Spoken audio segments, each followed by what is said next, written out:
Ya, Nduk. Jumeneng. Meneng ya ngancani Pak Wakil Bupati lho. Iki spesial lho. Nggih nyuwun pangapunten lintang asmara kagem panjenengan sedayanipun. Nggih. Wong ayu tresna mukinarya tombo susandra ning batinku. Sedap dipaske kalih larasipun. Remenane langsung iki. Aku dadi cangik, kowe dadi limbuk. Ning ora apa-apa, ora apa-apa. Tur ya ngene iki lho sing apik, Nduk. Manunggali antarane seniman karo warga masyarakat. Ya, sawangen panggunge gamelan kuwi lak rata nganti tekan dalan. Ya, dadi ora nutupi sing mirsani ora ndangak. Lenggah pinarak ngono wis cetha. Ya, saya wis ditata karo para-para sing lenggah ana lore gamelan, lore panggung iki rata-rata istimewa ya kuwi sing lenggah para emak-emak utawa ibu-ibu. Ngono ya, Mak. Kaya ngono kuwi. Lah, sing jenenge wayang iki tak kira malah saya berkembang, saya becik, sing adate mbiyen wayang mung dipirsani karo piyai kakung tur sepuh. Ning di tahun-tahun ini sangat luar biasa karena yang nonton wayang sing mirsani wayang ora mung para sepuh tok, klebu para anak-anak kula generasi muda, wabil khusus emak-emak kepareng mirsani wayang. Rame lan orane wayang iki gumantung emak-emak. Aku ki paling seneng mayang lamun to emak-emak lingguh cedhek karo panggung. Kok nanggap ora ngono kuwi. Nah, ngene, Nduk. Bapak Swita karo Ibu Mariati kagungan putra sing cacahe 4 sekawan. Ingkang sepisan ya kuwi Mas Bagus Setiawan. Angka 2 Mbak Ani Puji Rahayu, angka 3 ya kuwi Mas Kliwon, angka 4 ya kuwi Sugeng Suprayogi sing akrabe diundang ya Yoyok. Wah, iki dadi dampu Yoyok ketemu Yoyok. Sing mbayari Yoyok, sing ditanggap ya Yoyok. Iya, apik judu. Amin ya rabbal alamin. Lah, nuwun sewu kejaba saka kuwi Pak Suwita ki ya sore mau ki rada ngeluh ngeten lho Pak Dalang. Dados nggen kula mriki dusun Ngimput mriki Purwosari mriki udakara pun 20 taun niki piyai mriki belas mboten nate nanggap wayang. Oh, niki kula wiwiti dhisik muga-muga iso nular. Alhamdulillah mau bar magrib dipandegani karo Mas Carik Purwosari, diderekake karo para BPD lan pinisepuh perangkat desa, ngejob awake dhewe sisan gawe pengumuman sok tanggal 20 Mei bersih desa di lapangan Purwosari. Wah, iya. Wayangan tenan Purwosari, wayangan diwiwiti saka Pak Suwita.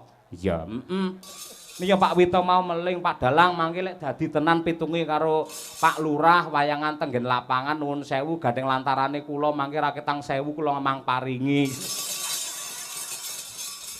Kuwi lek kata-katamu dhewe ora. Heeh aku mung guyon kok nok, mung guyon. Ya, Lah intisarine nyuntuwa kaya Pak Wito karo Bu Mariati aja mung dadi bojo ning bisa dadi jodoh nok. Oh ngono. Ora mung dadi bojo ning dadi jodoh. Yen bojo ki yen ditambahi an, akhire ki elek. Iya, bojoan. Ngono kuwi. Yen jodoh walah temenanan becik. Ngerti apa bedane bojo karo jodoh? Ngertos, Mak, ngertos jenengan nate paring dawuh. Bedane bojo karo jodoh? Bojo kalih jodoh menika menggaing petang benten.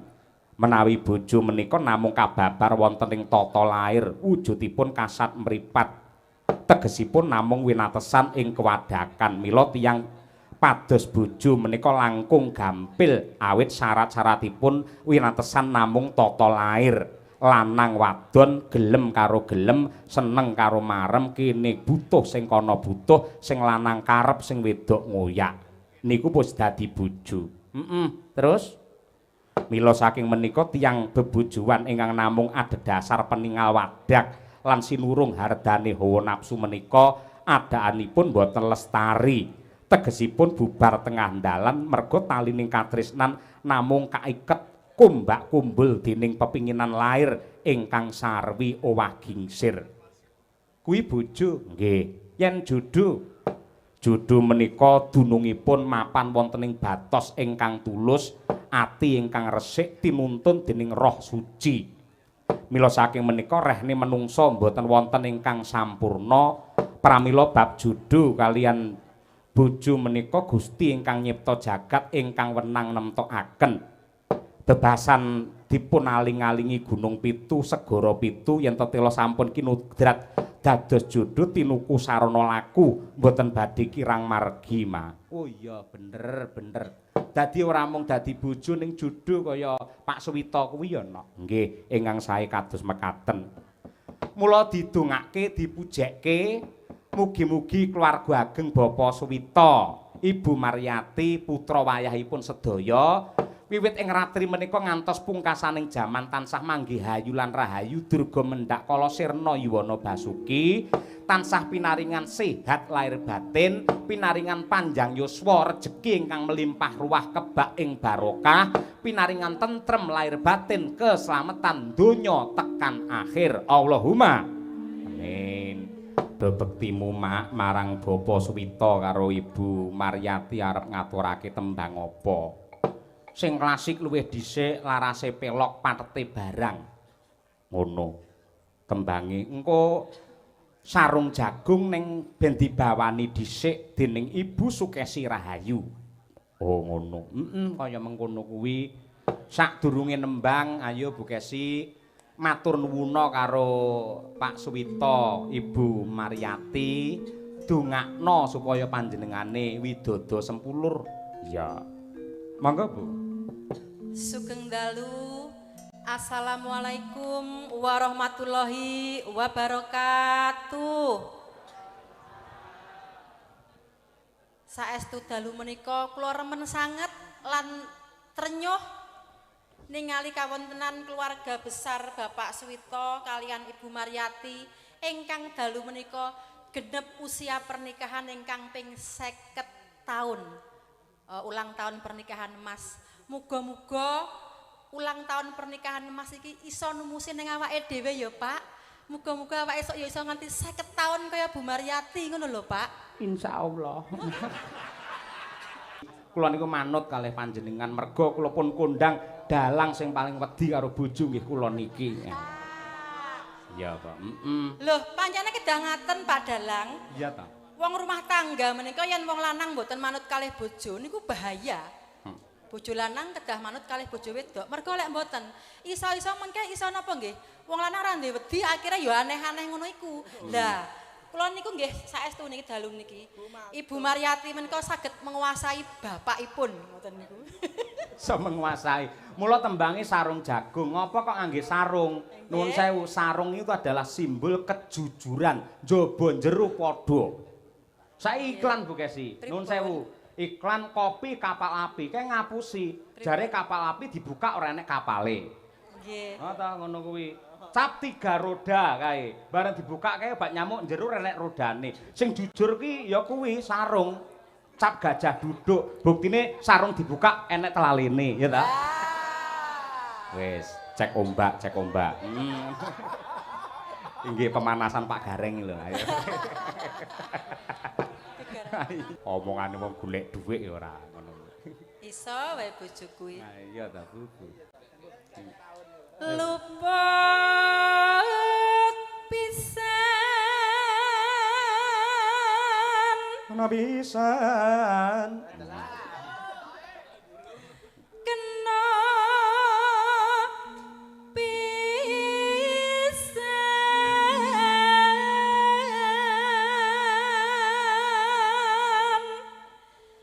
Yen gampang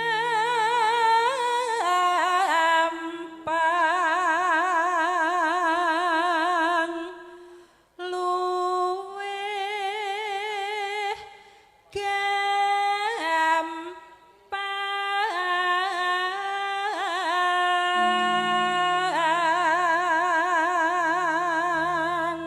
Ugi kula aturaken minangka tandha sungkem pangabekti kula dumateng para kiai ibu nyai pengasuh pondok pesantren Nglaladan Ponorogo wabil khusus ing Pondok Wali Songo Ngabar.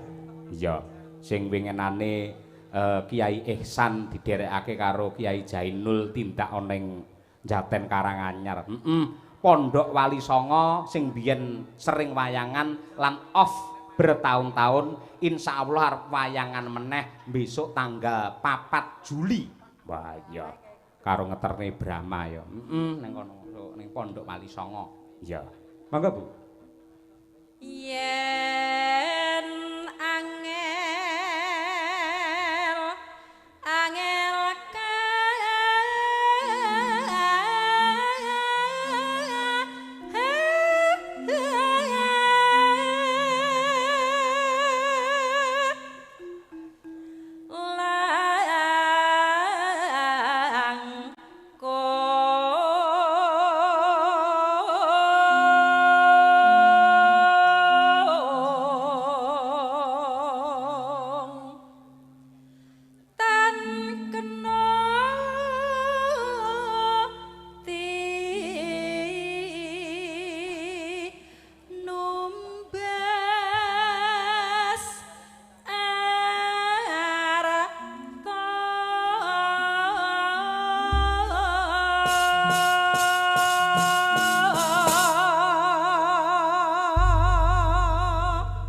matur sembah nuwun, monggo lajeng sarung jagungipun.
matur sembah nuwun wilujeng Niskala wis katur tembang klasik Sarung Jagung karya Sang Maestro Kinarto Sabdo dening Ibu Sukesi dan kawan-kawan. Ya.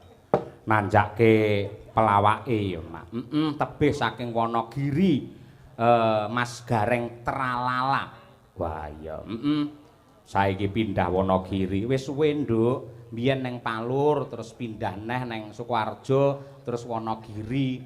Pokoke anggere dioyak kredit pindah kono. Wah, ora nyepelekke piyai laris kok. Serampatke men jumeneng Mas Gareng tralala. Wah iya, Monggo Cak, yo. Mas Gareng jumeneng oke serampat. Yuk.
Assalamualaikum warahmatullahi wabarakatuh, Mas Gareng.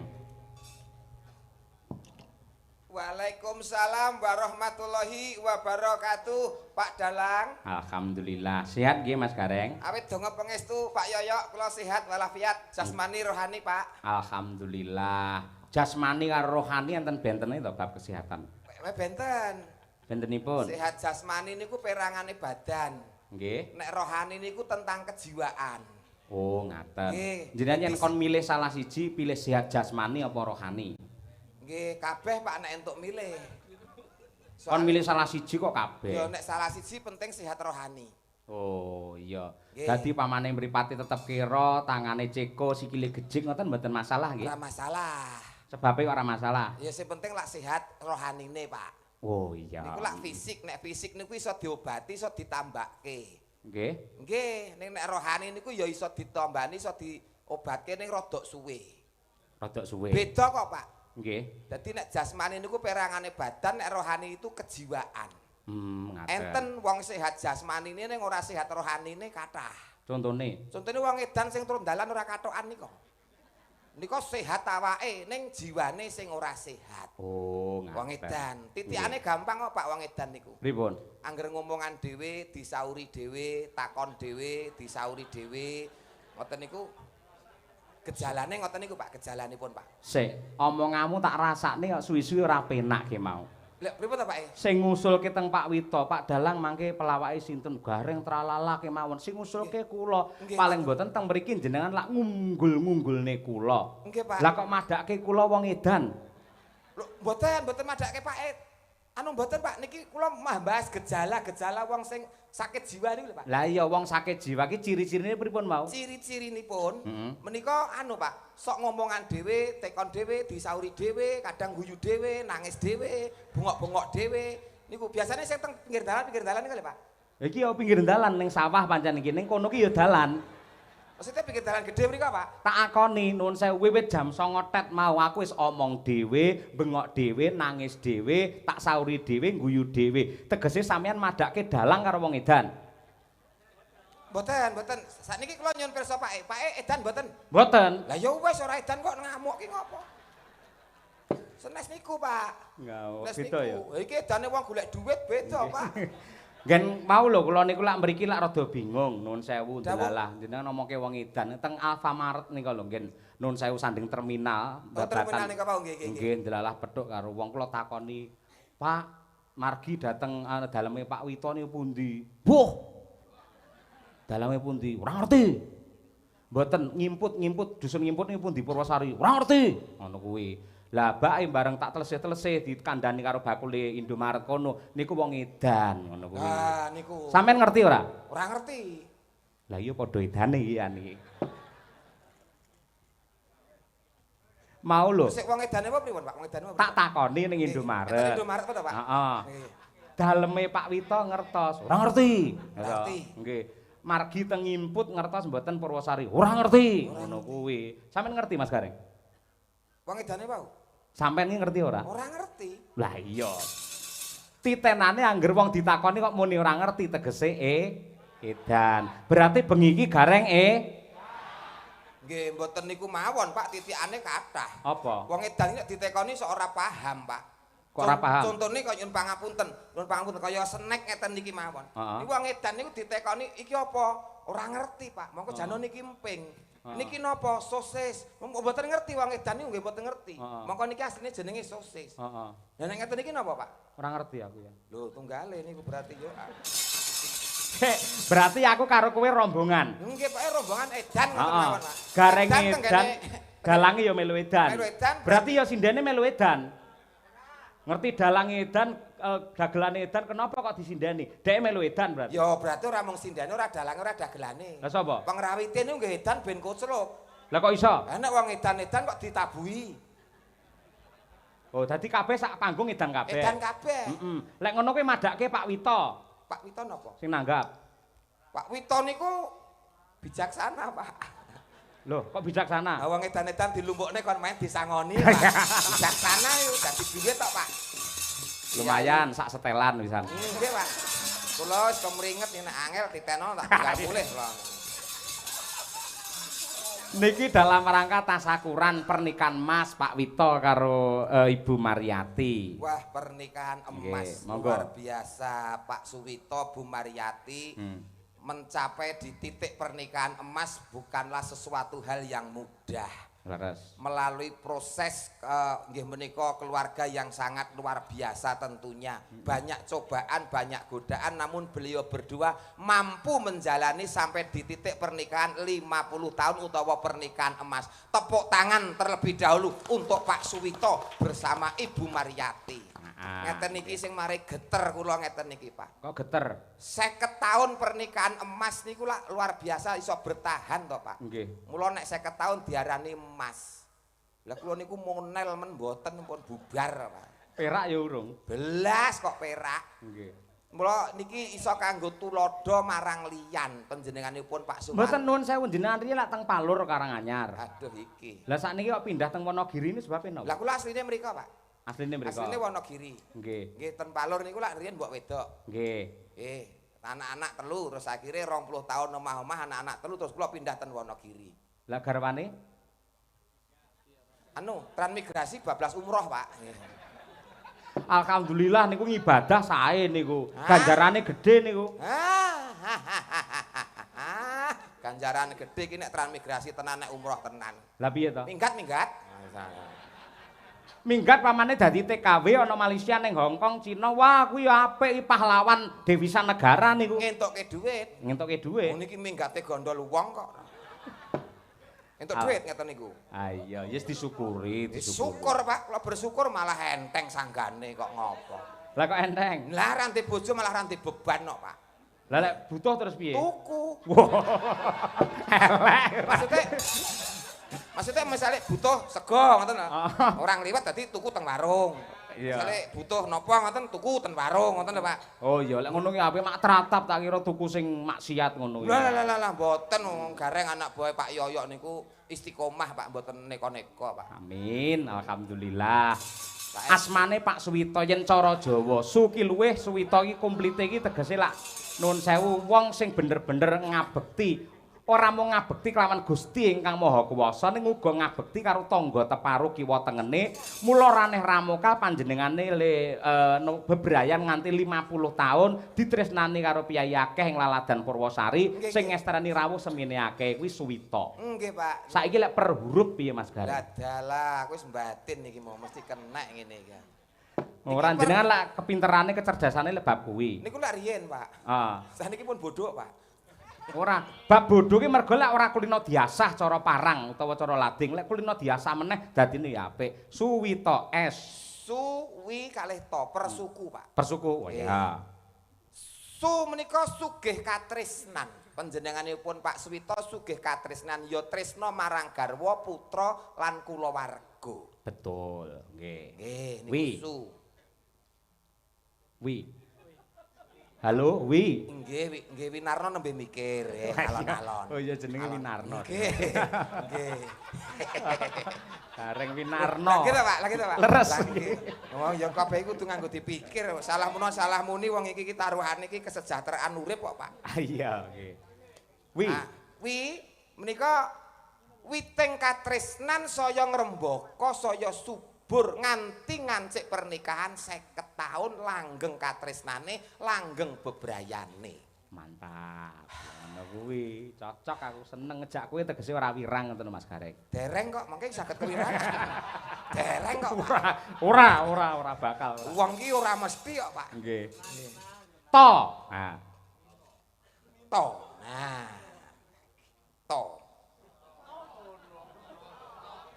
Tondo iki sing diarani keluarga bahagia sejahtera sakinah mawaddah warahmah sing iso kanggo tepa tulodo anak lan putu-putu lan kabeh para kulawarga.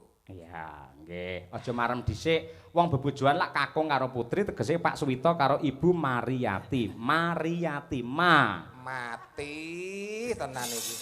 Dalange kecerdasan dagelane wis level veteran ngene. Pokoke kudu iso. Ya, terus. Ayo, Nggih, manut tunduk karo apa sing dadi perintahe Kang Garwa pinangka guru laki. Oh, Bu Mariyati. Wong wedok kuwi kudu tunduk patuh taat karo garwane. Contone kaya beliau Bu Mariyati. Betul. Niku Rina wengi mung ndedonga amrih lestarine kulawarga mulyane anak lan putu. Ya. Alon-alon. Yakin apa sing diusahake, apa sing diprihatinke bakal nuwuhke kautaman kamulyan kanggo keluargane. Terakhir B. Sik to, Pak.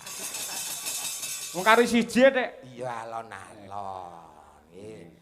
Tibane syukuran wayangan ditanggapke syukuran pernikahan 50 tahun ditanggapke dalang kondang Ki Cahya Kuntadi alias Pak Yoyo. Iya, kanthi dagelan Ora mesti Pak nek wengi niki gareng tralala. Nek ndek ini gareng pacitan. Ah iya. Berarti apal men. Pajane mengikuti ora. Mengikuti wong kula ki fane Pak. Kalau kuwi ngefan nek kalih Pak Yoyo niku ngefan kok. Ning pancen mboten kok terus saingan secara tidak sehat niku mboten. Nek kedah saingan sehat. Mergo gareng sakniki lak kathah. Gareng Semarang wonten, gareng Purwodadi enten. Gareng Pacitan wonten. Mojiroji. Nggih, terus Mojiroji enten. Nggih, kathah sanget. Enten. Adu keterampilan. Nggih. Nggih, kabeh niku nut kadewasanipun, Pak. Nggih. Ngoten dados nggih menawi kula mengke damel wirang Bapak sak kanca nggih nyuwun pangapunten. Nggih. Ning jenengan minggah panggung sandanganipun kados mekatenipun kula marem. Tegese wong mirsani percaya diri Mas Gareng. Nggih, Lek nun sewu ira-iran ngen dhuwur terus ngen klambi jarik mboten masalah. Jenengan satu-satunya dagelan yang memakai gelang emas di kanan dan kiri. Longko lho golek dagelan ini. Nggih lho Pak, wong jenengan piyambak ingkang ngendika nyambut gawe iki sithik entuk sithik akeh ya tetep dicelengi, ditabung lak ngoten to Pak. Syukur nggih. Niki kula tumbaske mas-masan ngetokke. Dadi apa sing dadi dawuhe Bapak ki kula estokke ngoten lho Pak. Niki asli kok Pak. Asli Mas nggih. Asli semprotan Pak. Niki nek pun kena keringet pun nanyak teng celekit ngoten niku. Lho niki separo pun biru lho Pak niki Pak. Wayang ngelapi nek mboten dilapi niku ten kulit barang melu ireng ngoten niku. Mbok sing sembodo wong awan bengi tanggapan terus ngono kok ya. Estu niki lho, niki pun enten gudike. Badhe bibit gudik pripun? Nggih. Kula golekne kanca Mas Gareng. Nggih, kula manut Pak. Nggih Mbak Birgita Ayu. Ayo, iki ana pamundhut. Assalamualaikum warahmatullahi wabarakatuh. Waalaikumsalam. Selamat malam Pak Dalang. kula Mbah Untung sing mbau reksa apa ki Gogo Kalang Timur kula nyuwun lagu Sesideman kula aturaken dumateng Pak Suwito matur nuwun Pak Dalang. Wah nggih. Ya Nduk Birgita Ayu coba kaya apa men jumeneng tukung. Ayo coba. Yuk.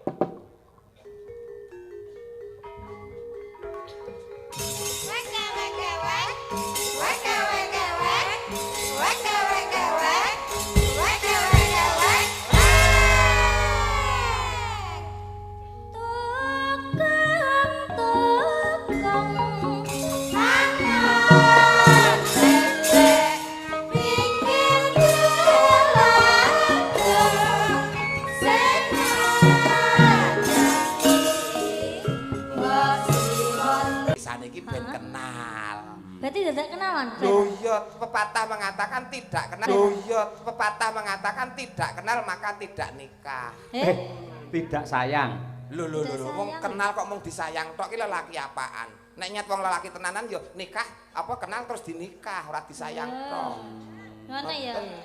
Bener Bir, bener kuwi. Kuwi pelajaran yang baik kuwi ngono kuwi. Nah, Lah nek kok wedok tuh harga diri ya Pak Yayok nggih. Leres. Nang ki ora mau kenal terus disayang tinggal lunga, kenal disayang tinggal lunga.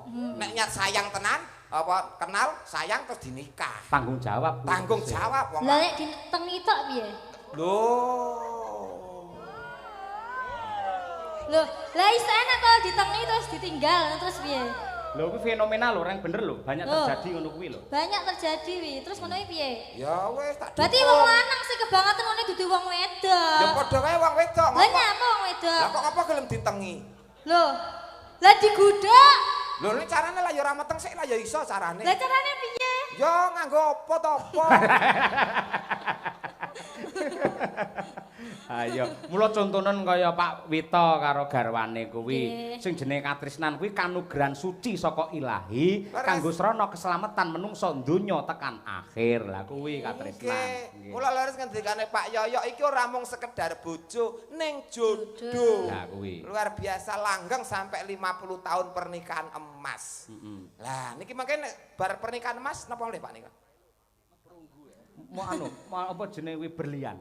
Berlian. Heeh. Berarti tahun ngarep melih Pak niki. 100 tahun. 100 tahun ngarep lho. 100 tahun melih. Nggih. Oh nggih pun, monggo nderekaken mawon. Derek sapa? Iki lho Bir ana sing ngersakake ya kuwi Dereng kenalan kok Pak. urung to? Oh, Oh iya ding lali. Nembe ngrembug meteng wae lho Pak. Oh iya.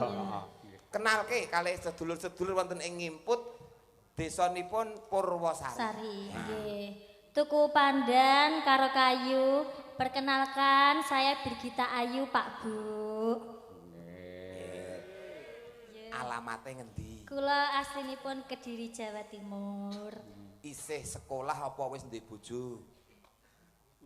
Mboten sekolah tapi dereng gadah bojo. Maksudnya wis lulus.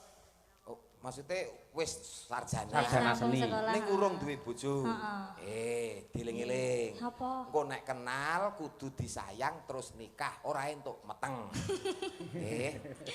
Dieling-eling. Dieling-eling. Iya ya. Eling-eling. Aku wajarane ya. Oh, tenan, Nduk. Kok garing kon ngajari dhek remuk malah kon ngajari ora. Nggih. Sesideman Bir. Oke, Pak. Nggih, coba kaya apa sak bawane men digatekke karo Pak Sak Gareng. bawane, Pak. Nggih. Wiwitane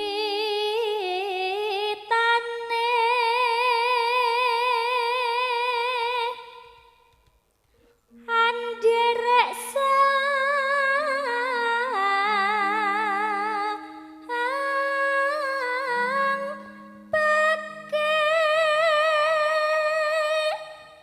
artekno ngene iki Mas, ben ketok kecerdasanmu dibandingke gareng-gareng liyane wi mau.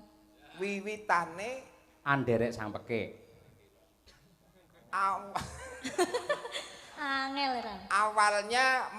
awalnya ikut Sang pekik. itulah sang pekik. Piyayi sing ganteng Jatmika. Lho lah nggih, sang pekik niku piyai sing ganteng Jatmika. Betul. Putrane Pak Anom Surata. Oh, ini ngangge sembodo mburine. Ayo. Dalange Winong ya, ayo. Neno. Ayo. Priya bagus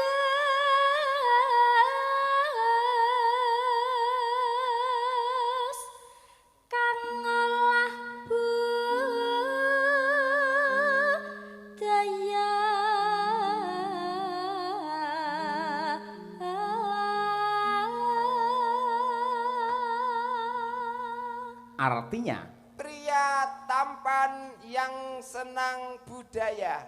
top. Betul Pak Yoyo? Leres 100. Contohnya nek saiki napa niku, Pak? Nah, Sing pria bagus sing seneng olah budaya niku Konco contohnya pengrawit. apa? Oh, pengrawit. Pak Dalang. Dalang. Niku termasuk Oh, iya. sing olah budaya. gareng olah budaya kok ora mlebu. Lah mergone ora bagus. Oh, berarti khusus sing bagus ya. Oke.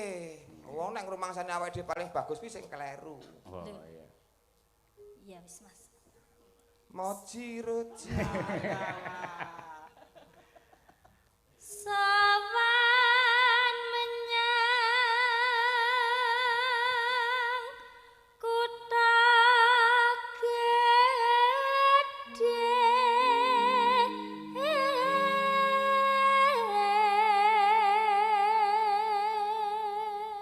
Artinya Datanglah ke kota besar.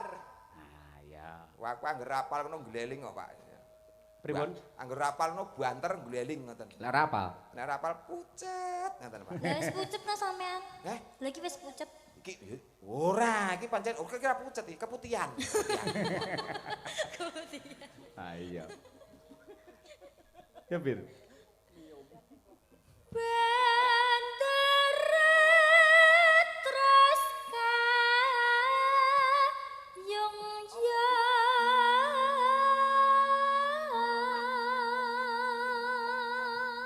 Sehingga tuannya merasa tertarik. Nah, betul. Loh, kula, Pak. Pripun lulusan Eskari ngeten iki, Pak. sarjana karawitan sampean. Sarjana Mas. karaoke, Nduk.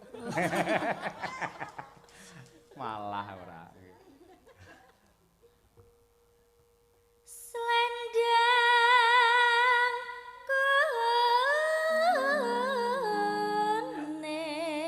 kuning kang saking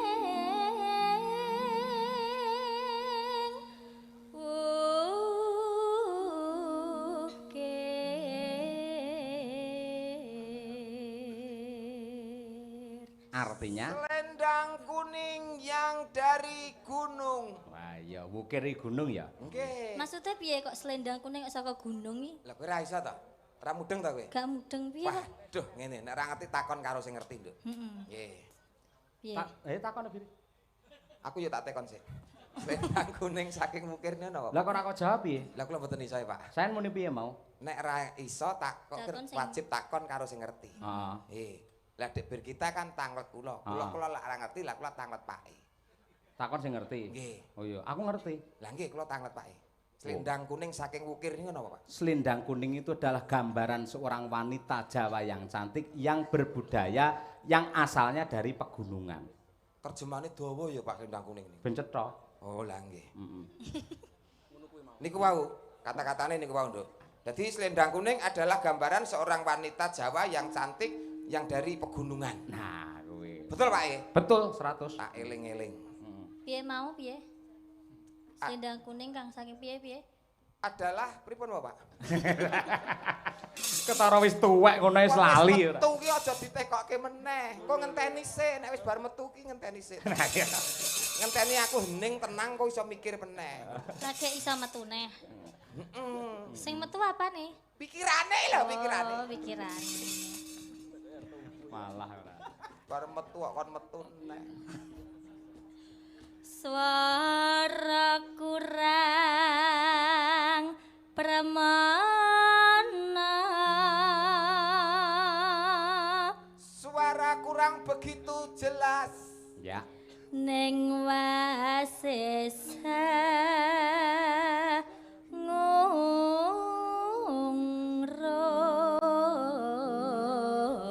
ngungrum. Tapi pintar hangungrum. Loh, lah iya piye apa artine? Hangungrum itu menarik hati. Oh, berarti pinter menggoda ngono. Lah, ngono karepku ngono ya. Merayu. Merayu, Oh, lho, merayu. merayu. Merayu sehingga menarik hati, ngoten lho. Arep ngomong rono kok angel men. Niku, Dik. Waduh. Artine niku, Dik. DIY Yogyakarta dan sekitarnya. DIY kae ora. Terus Bir? Angun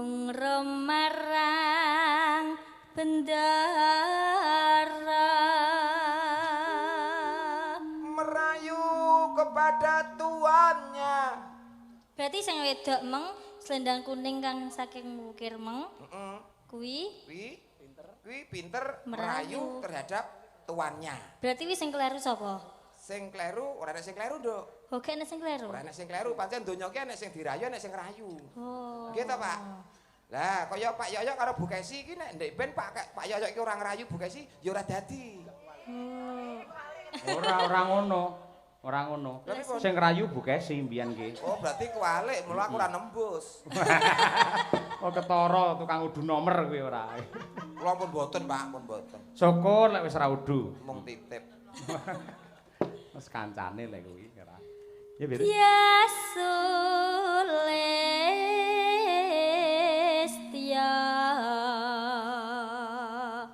pijer ngencangake alis.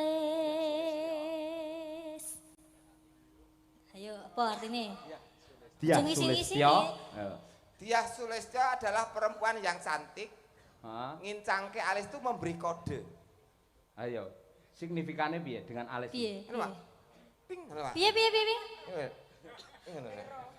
Kok sandas? Nek ora ngono ra iso, Nduk, kudu ngene. Aku ngene iku ndasku melu kabeh, Nduk. Ayo. Ngincangke alis ngeten niku.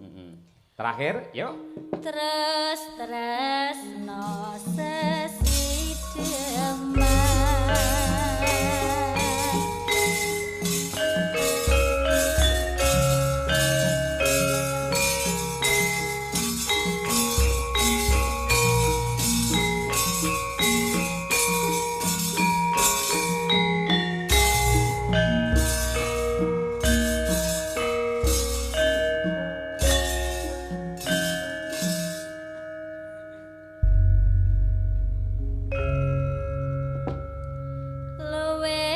Becik paten nono timbang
Kejawi kula aturaken dumateng sedaya para lenggah ingkang kepareng rawuh wonten dalemipun Pak Suwita.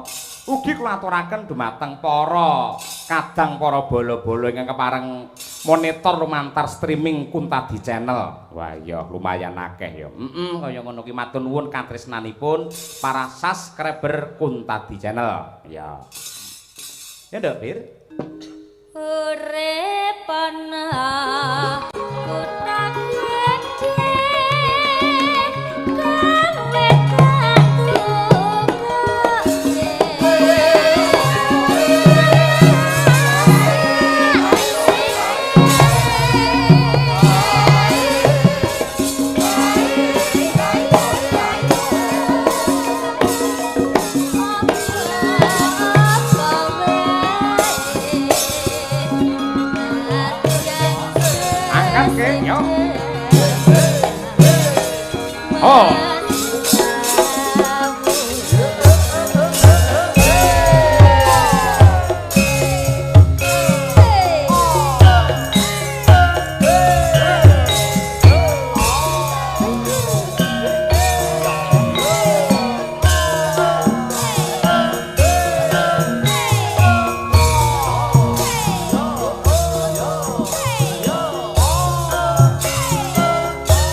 matur sembah nuwun Genduk Birgita Ayu made in saking kota Tahu Kediri sampun ngumandhangaken sesideman Mas Gareng. Cih karya Mbah Haji Sukron Suwondo. Inggih, niku penting, Pak. Dadi sing nembak tembange napa nek saged sing ngripta niku nggih disebutke. Nggih. Lah ditambahi dongane Abah Sukron Suwondo pinaringan sehat walafiat, awet sehat, awet momong anak putu, awet gagah. Amin. Amin.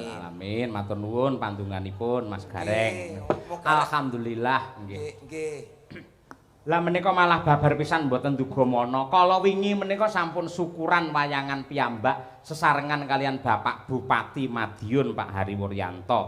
Lah kok ripalungguhan samangke Bapak Wakil Bupati terpilih Madiun Bapak Dr. Purnomo Hadi kepareng rawuh wonten dalemipun Bapak Suwito Mas Gareng. Wah, luar biasa. Tondo yekti menika Bapak menika nyawiji kalian warga masyarakatipun lahir lan batine. Nggih, mongko niki benten kabupaten lho mongko niki. Lah nggih. Nggih mergo niku nggih dawuh jenengan leres mergo pancen piyai merakyat, semedulur dasare ya Pak Wito niku pancen piyayinipun grapyak kancane akeh. Leres sugih sedulur. Nggih. Nggih. Panjenenganipun tasih teng lebet napa sampun ketinggalipun longgar? Oh, taksi. Oh, sampun longgar. Nggih. Alhamdulillah. Sampun siap. Nggih, menawi longgar nuwun sewu dumateng pepunden kula Bapak Purnomo Hadi. Mriki pinarak wonten ing pepanggungan paring dawuh kangge nentremaken swasana lan paring pangestu panjurung dumateng Bapa Swita sak keluarga. Ya. Bapak Purnomo Hadi. Ciri khasé Madiun panas-panas mlaku. Mangga. Yuk, diaturake. Dados. Ya, Nduk. Jumeneng. Ngancani Pak Wakil Bupati lho. Iki spesial lho. Nggih nyuwun pangapunten lintang asmara kagem panjenengan sedayanipun. Nggih. Wong ayu tresna mukinarya tamba susandra ning batinku. Sedap dipaske kare larasipun. Remenane langsung niki. Nonon? Remenane langsung. Kosek ampun kemrungsung Pak ngangge pemanasan. Puas Nek kandhane. titik suwantene sae Pak nih sampe. Sae. Tur apal lintang asmara suwantene kong gua. Iya. Biasane karaokene ten pundi Pak? Mare konangan iki kere. Monggo sarengan Pak Wakil diaturake yo. Lintang Asmara. Semanten Pak. Yuk. Monggo, yuk. Wong ayu tresnamu kinarya tamba susandra ning batinku. Ayo, Nduk. Asulin, Nduk. Wong bagus antep narasa hatimu tresnaku tulus jroning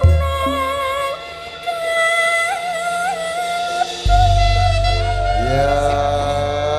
Semangat nggih Pak Purnomo, semangat pasti bisa nggih. Sudah tahu peraturannya Pak?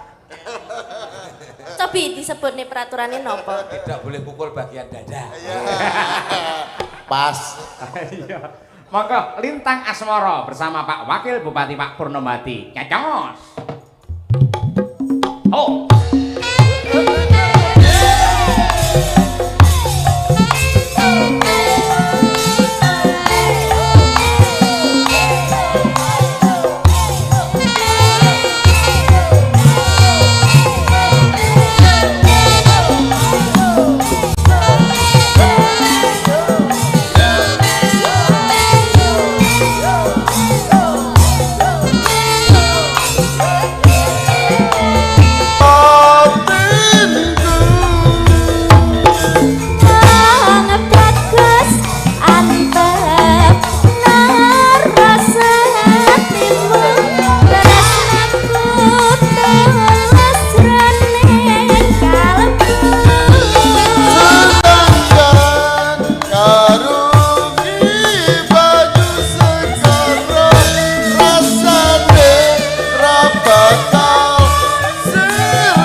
Janji supaya bakti supaya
Momo hati. Matur sembah nuwun Mas saya. Yo Jan, pengajengi keluarga Purwosari niki rasane wayem. Nggih, nggih. Estu to, Pak? Saestu. Lah, pripun, Jadi Pak? yo gredeg. Pindah Purwosari mawon pripun? Yo aja akeh dilantik dadi wakil bupati Madiun kon pindah. Nggih, mriku tetep mriki nggih tetep ngoten, Pak. Penting Mas Gareng kaya awor karo Mas Gareng ayem. Ayem, Pak. Awur wong mampu niku ayem. Tiara wis salim kalih Pak Wabu dereng. Dereng. Sungkem, Sampean. sungkem. Tenan iki kok pokoke tinggo. Napa niki? Lho, wong jeneng gur sungkem Oh ya Allah, ya Allah, ya Allah. Nggih. Biasanya nek putih-putih enten iki lebetnya enten isine. Mboten niku kosong blong. Sungkem melu, Nduk. Jenengan nyobi, Sungkem, Reng. jenengan nyobi. Ayo, Pak, bekti sungkem kula, Bapak sehat selalu, panjang umur, kakak rezeki, dibresani sak pepadhan. Iya, penting. Pinaringan slamet anggenipun makarya, rampung putung, boten wonten arangan sungkan menapa, wonten lepatipun kula nggih nyuwun pangapura nggih, Pak. Kena nggo sangu rabi neh, Reng. Angsal napa, Pak? Hah? Angsal napa? Entuk donga.